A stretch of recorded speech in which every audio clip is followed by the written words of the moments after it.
So it'll take a minute maybe. There we go.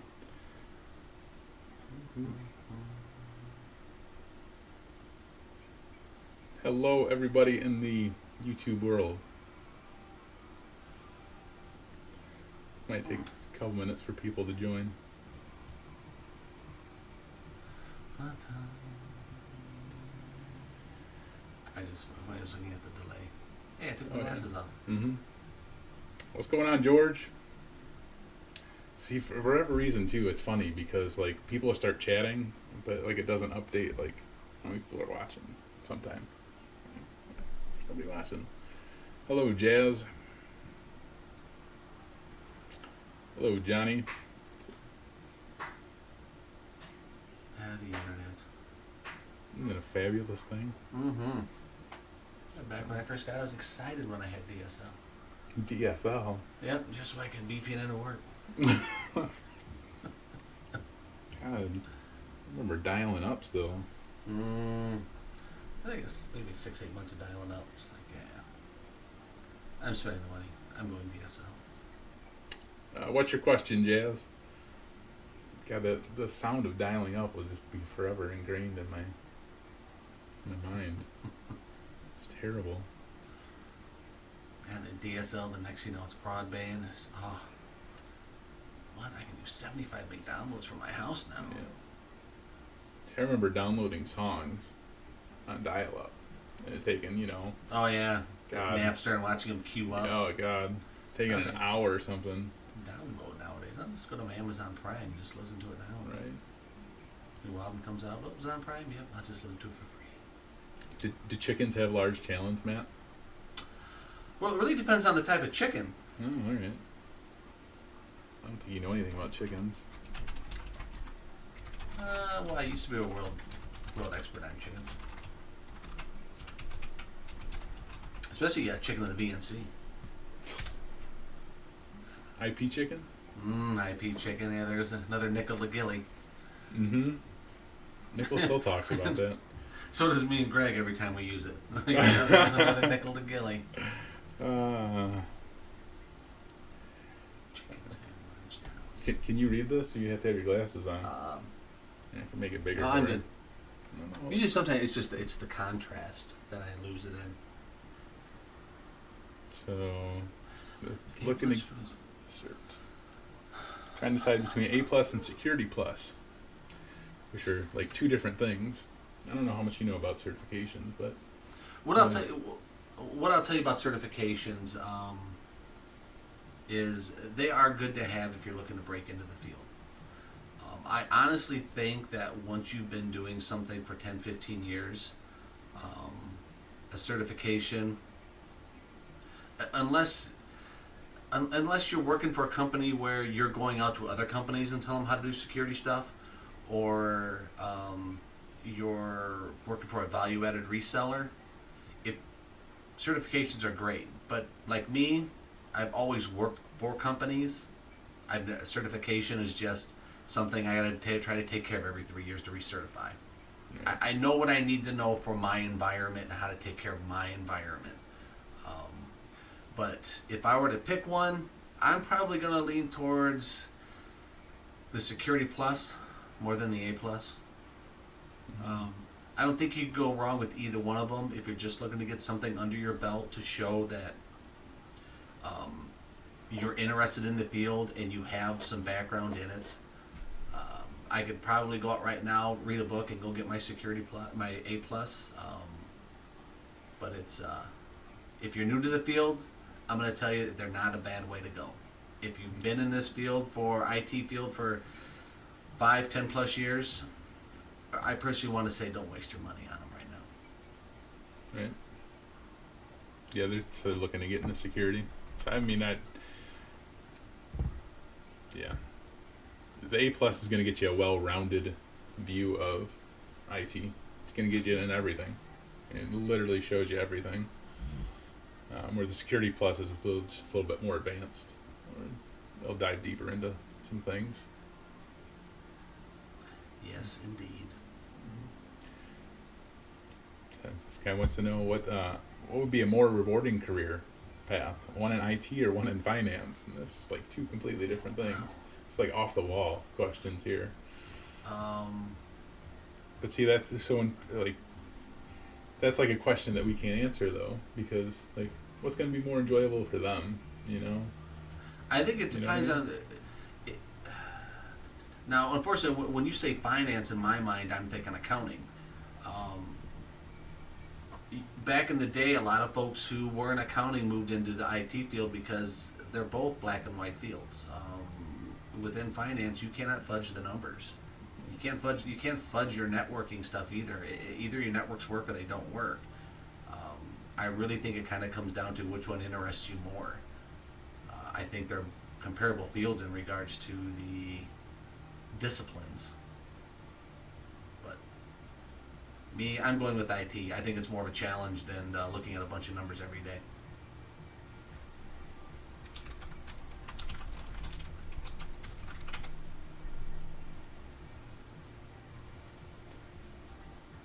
Yeah. Maybe you're looking to start in security.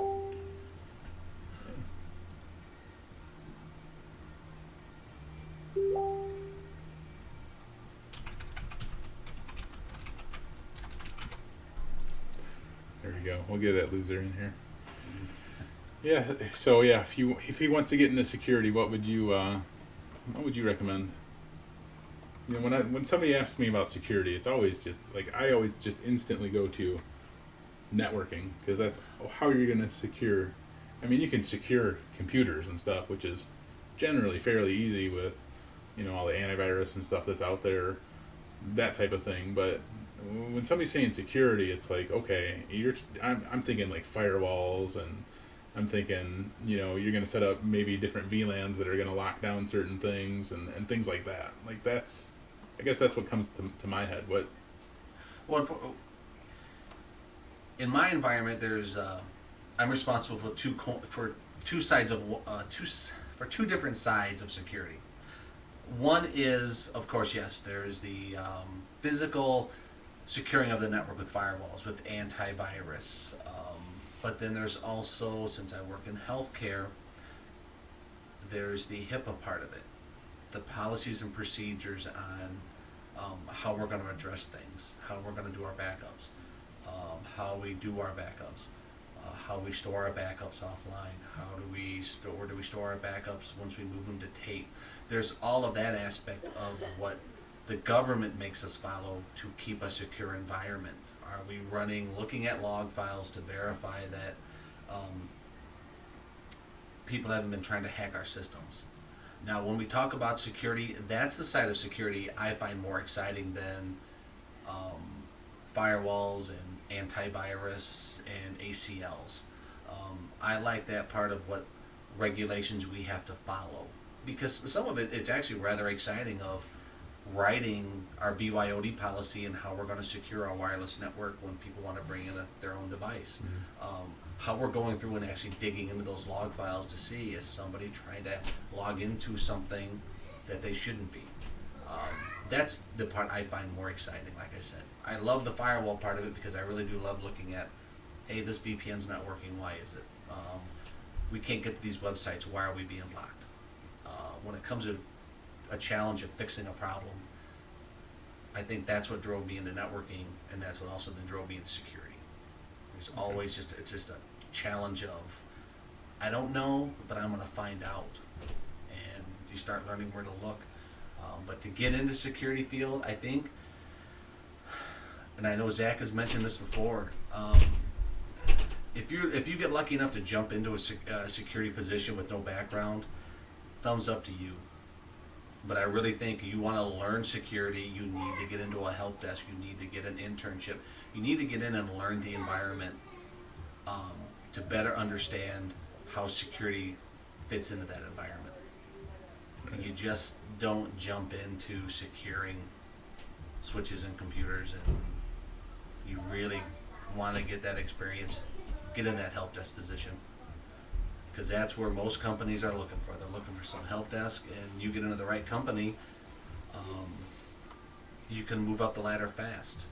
Whenever you're going to look for, if If you just need a job and you're trying to get experience, get in at a help desk position.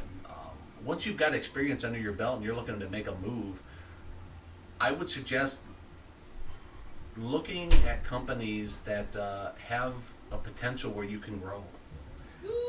If you're getting into a company where there is no potential for growth, you could get stagnant in your career. But some people like that. Some people like to learn an environment and they want to just know that environment and they're happy.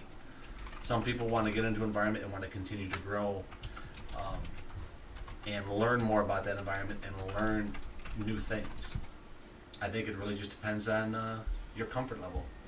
Me, I could go to another job tomorrow doing something else in IT if I found it to be that much more exciting than what I'm working on now. A lot of people, I think, are concerned that, well, there's no IT jobs out there. No, there are IT jobs out there. You just have to go find them and want that job. Putting your here's my resume from 10 years ago that I haven't updated, I'm sorry, isn't going to help you.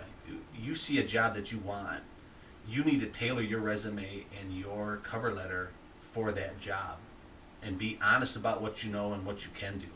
And when you get in there to that job interview, be honest again about what you know and what you can do.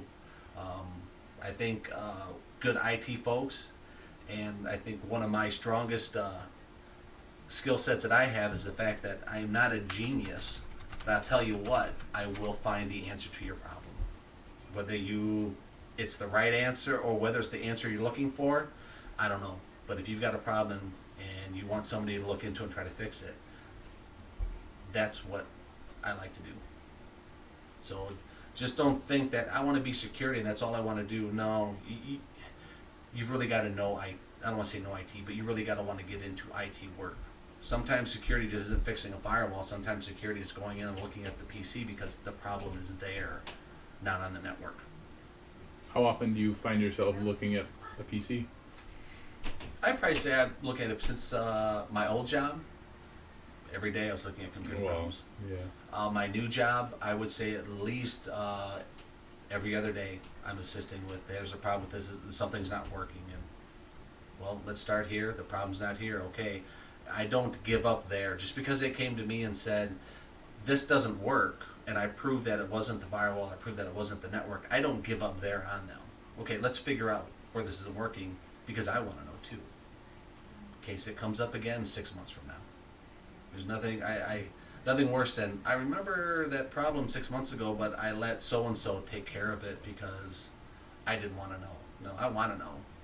And I want to know that if they come back to me in 6 months, I can say, yeah, Zach fixed it, and here's what we did to fix the problem. It was this. Right. Chris had to get another beer because he saw that you were here. Really? Look at that look of that thoughtfulness. I'm glad it's shadowed out like that. So you can't see the whole thing? Yeah, if I had to see the whole thing. Oh. Aren't you glad you don't have to see his face every day? It is tough. It's tough.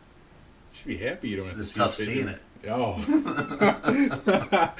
Oh, man. It is tough seeing it. It's very tough seeing it. Casey wearing those sandals that were what? Older than him? He retired them. He's got he's got like dad slippers now, like moccasins.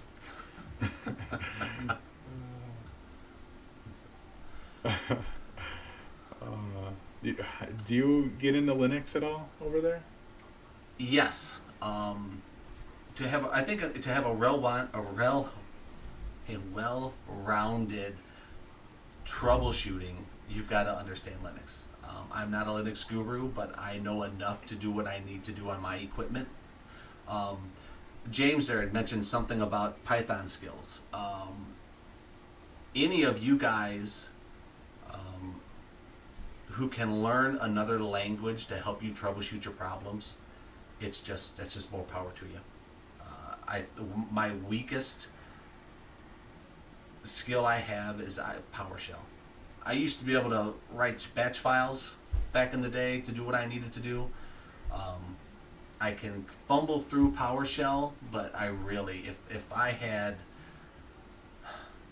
knew 5% of what Greg knew in PowerShell, I would be I'm right a there with you. much better system security analyst, being able to use PowerShell to do some of those things I need to do instead of having to go into that application and do what I Right. have to do to find my. But yeah, you can't go wrong having a second skill set that's going to allow you to troubleshoot other issues. PowerShell. Chris actually, in the video that we did over the weekend, All right. he's PowerShell. Learn PowerShell. So, and I tell people that too. I wish I knew more PowerShell because it is very helpful.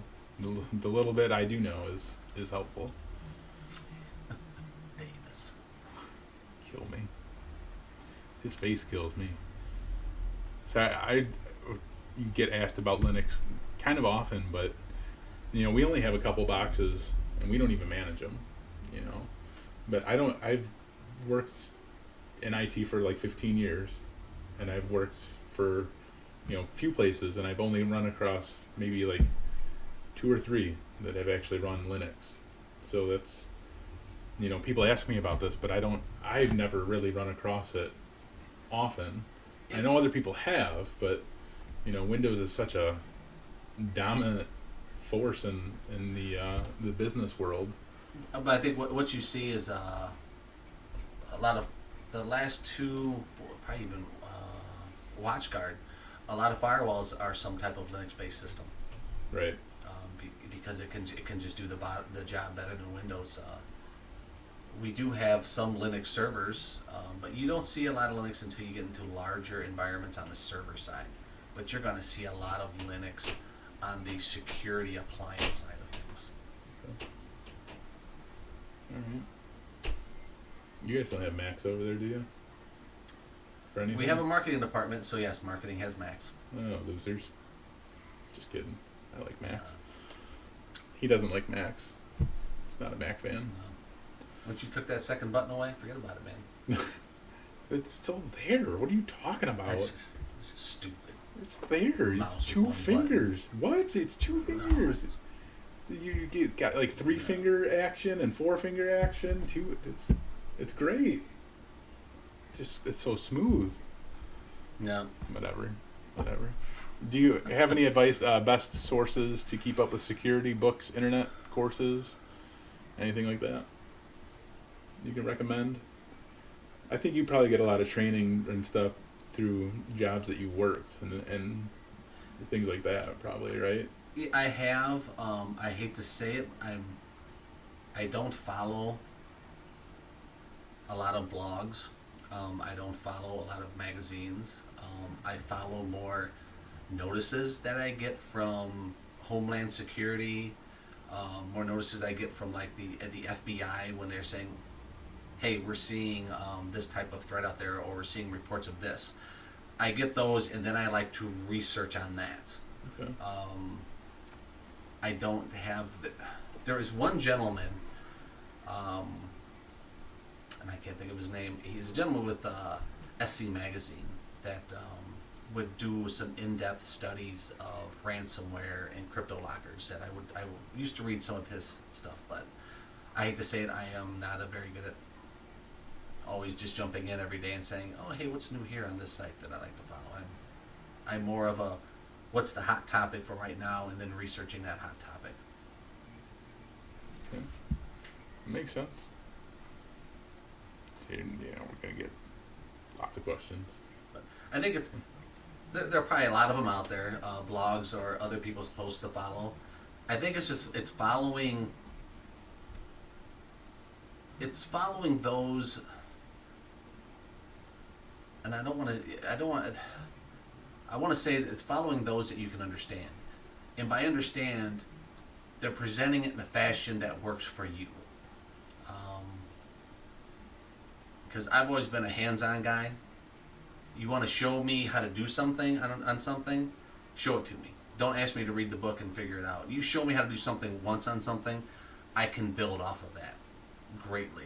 Then I will start reading the book to get the little pointers of stuff that I'm not picking up while I'm actually working with the appliance. So some people are, hey, no, let me read all about it, then jump on it. And some people, when they're reading blogs or posts, they want the real technical detail. And some people just need a high-level overview to understand what's going on and can build from there. But yeah, pick the person that fits your communication style. That's definitely good advice. Agree with that. I don't know, you're gonna start getting flooded here. We can do two more, then I got to wrap it up. All right. You know, I'm old. It's getting late. You're old. I'm surprised Davis is still up. Me too. I can't believe it. 8:42. That's like 6 hours past his bedtime. I know, right? My God, old man. Let's see. I can scroll back up. Maybe there's a couple here. Or I'll just have people ask some questions. He's going to answer 2 more questions. So if you guys have some, go ahead and ask right now. Oh, I forgot that. I don't mess around. You don't mess around. I still have to hear that stupid saying. Wish I had Thomas Ray asking about certs. What I'll say about certs in a nutshell is, if you've got years of experience in the IT field, and you're not working for a value-added reseller, you like to work in an environment and maintain that environment. I'm not into certs. I don't have any certs. I just have years of experience. If I were to leave my job and go work for like a CDW selling their services, yes, I would get certs because they want people who know their stuff.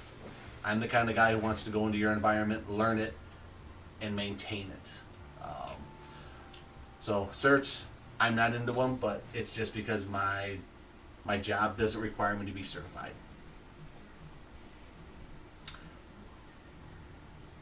Cyberry, I've never heard of it, James. Cyberry? I've never heard of that either. Opinion on Apple. Oh, not giving the FBI information about individual users after the terrorist attack.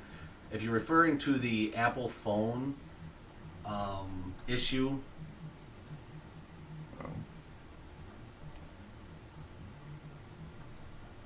I honestly think that I am more of a, not because I work in security, I hate to say it, but I am more of a, I don't know why Apple didn't do it. I am more of a, I could care less if the government is watching my internet usage. That's me. I understand some people like their privacy, and that's fine. But that's my opinion. Unfortunately, I don't think it's the right opinion, but it's just that I'm at home, I'm not doing anything on my computer that's illegal that I'm concerned about the government tracking what I'm doing. If the government wants to track what I'm doing, feel free. They're probably doing it anyway. They probably are. That's what I don't care. Go ahead. Go for it. Do it. Track it. Now, here I am live streaming on YouTube. So it's like I'm opening up the world to me. But I'm pretty sure a few flags probably went off that Davis was. Yes, that's talking true. to Davis. That's probably true. They probably had to run a few checks. A new question: advantages of a patch panel with a network setup. I'm not quite understanding the question. Here's a good one. Your tech noob workout. If you can be more specific, he might be able to answer that for you. But this one, because this has been asked a few times, Johnny says, I'm old and I'm just starting, looking for a career change. How difficult or easy will my transition be? You've been in the field for over 25 years or something, and I've been in the field for a long time, but have you seen anybody who's, transitioned into it being older, and do you see any advantages, disadvantages to that? I mean, I have my opinion on that. I would honestly think, depending on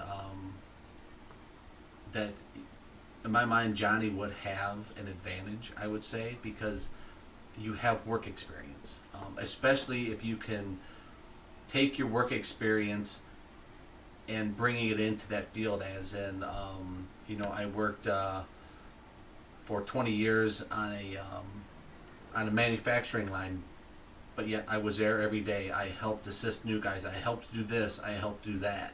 Or for 20 years, I managed a business, or I was a manager in at a shoe store. It's bringing that experience in. Here's what I did. Here's what I had to do. Here's some of the technical things I had to do. It's bringing that work experience that you have into the field. I think would be an asset. I think if you're really looking to get into the IT field, it is, like I said, you got to be willing to knock on those doors. You've got to be willing to find those contacts. Just don't be going out to the internet and just dumping your resume everywhere and using the same one. Tailor that resume, tailor that cover letter to that job that you're trying to get. People see that. I see that when I'm looking at resumes, that people are keeping it up to date. That what's on the resume is what they're selling on the resume is who I'm talking to. Right. Because you'll be amazed to believe that when it comes down to it, you've got two great candidates, both almost identical. This guy, unfortunately, here put a bunch of stuff on his resume that didn't really match, and this guy here had a resume that was up to date, that was tailored. He was willing to take that time and that effort. So you look at that and thinking, this guy's hopefully going to do the same thing when he comes in here. He's going to take that time and that effort to do the job that he's doing here, that he did with his resume to get himself into the door. Right. And to kind of go along with the question about being old, like you can work at McDonald's for 20 years. You know what's good about that is you're going to have that probably customer service skills to bring to the table, and 99% of the time you're going to be starting out in a help desk job or level 1 position, and the most important part about that help desk position or level 1 position is your primary role, aside from fixing computer stuff, is customer service. That's what you're there for. That's the one thing I can remember one of my bosses telling me was, we can teach people computers in our network, but it's so hard to teach people good customer service. Yeah. You've got to have the mindset. You've got to be willing to want to be a work with people, a people person.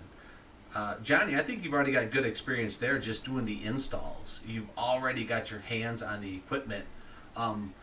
Putting it all together is things that you will learn when you get into a company on how it all fits and how this phone is talking to that equipment.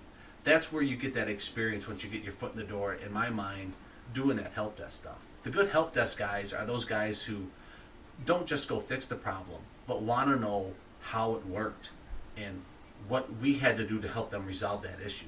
And then they're those guys who then, okay, how'd you do it? Can I do that next time? How can I help you do your job? Yeah. I didn't know that you interviewed Chris Davis and hired him. No, that wasn't me. It's funny because this guy interviewed me and hired me too for the job I work at, and then he ditched us. He ditched us both. It's fine. Hey, it's fine. I understand. Like I said earlier, it was Davis's face. It was getting hard to look at, and I had Zach there. Once Zach was in, man, you started before I was on vacation. What's Got up, back, Davis? everything's working. Had nothing to worry about. See, what's up, Davis? He did. It was just so long ago. Oh man. More specific, I just wanted to know what benefits a patch panel has if implementing in a network for a location. Well, if we're talking about patch panels, always run your network cables to a patch panel, then patch from the patch panel into the switch. Don't do that home run stuff where you run a cable from the computer through the wall, up through the ceiling, and then into the switch closet, plug it into the switch. The reason you have jacks at the wall and patch panels in the closets is because that cabling you use to go from the jack in the wall to the patch panel is a solid core cable. When you start moving solid core cables around all the time, they're going to break, and then you're going to have connection problems. That's why the cables that go from the wall to the PC and from the patch panel to the switch are stranded. It's stranded in there. It's not a solid core. So that way it has that flexibility and it can move without breaking. So please do not do that home run stuff. And also, if you want to irritate your network administrator and make them mad, don't label the jacks or the cables on the patch panel and then wondering why you can't figure out what's plugged into what. You've got to be diligent on that. When you put a jack in, label it, and label it on the patch panel. Look, you actually taught Chris something. He never realized that about the cables. Yeah, they're solid core, so you can get that distance. There's less resistance in a solid core cable, so that's why they're solid core from the wall for panels, and then stranded, so you have that flexibility. Because your majority of your distance is from the jack to the panel. Right. That's like 80% of the distance. Once you get, I think like from the jack to the computer, it has to. Technically, they say. Oh man, 15 feet at the most, and then in the closet, it's got to be like less than 5 or 7. You know who knows for sure? Woody. Woody would? Yeah, Woody knows. Yeah. That's true. He'll know that for sure. But yeah, it's just not just because it's 300 meters. It doesn't mean it's 300 meters from the back of the computer to where you're plugging into the switch. You can only run the cable from the wall to the computer so far. And the same thing in the. So wow, that's great info. No joke. You have taught the Davis. Man, and he don't mess around either. He don't mess around. If he didn't know it, he didn't know it. He didn't know it. All right. Well, hey, thanks for your time, everyone. Thanks for being here. Hey, thanks for having me, sir. I do appreciate it a lot. Absolutely. Glad to know you're doing good and taking care of Davis. Yeah. I was worried about him. I try to fight him every day. Oh, really? Oh yeah. He comes in, I'm like this, like let's go, anytime, any day, I'll fight him. But he kind of just walks away because he's scared. I don't blame him. He's a little timid. He's a little bitch. In his white shirt. His white shirt. I'm gonna make that white shirt red one day.